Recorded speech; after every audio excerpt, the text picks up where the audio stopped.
आणि मी स्वतः मुंबईला नोकरी आहेत आणि आम्ही मुंबईला दादांच्या सोबत आम्ही या लढ्यात सहभाग नोंदवत आणि मुंबईला जात आहोत. तू काय सांगशील?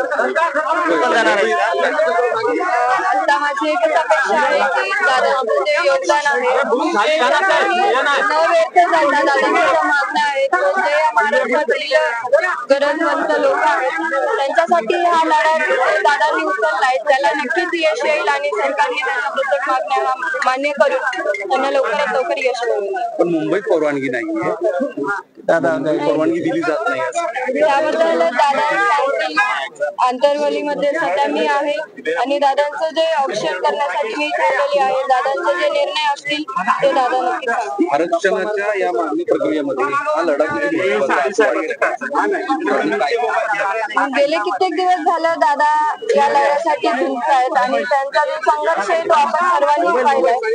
त्यांनी जे मराठ्यांचे जे मुलं आहेत त्यांच्या आणि आपल्या ज्या पुढच्या पिढ्या आहेत त्याच्यासाठी दादांनी हा उचललेला लढा आहे आणि सरकारने त्यांना नक्कीच यश द्यावं आज मी एवढीच अपेक्षा करते. तू मुंबईत जाणार आहेस का त्यांच्या या सगळ्या याच्यामध्ये सहभागी होणार आहेस?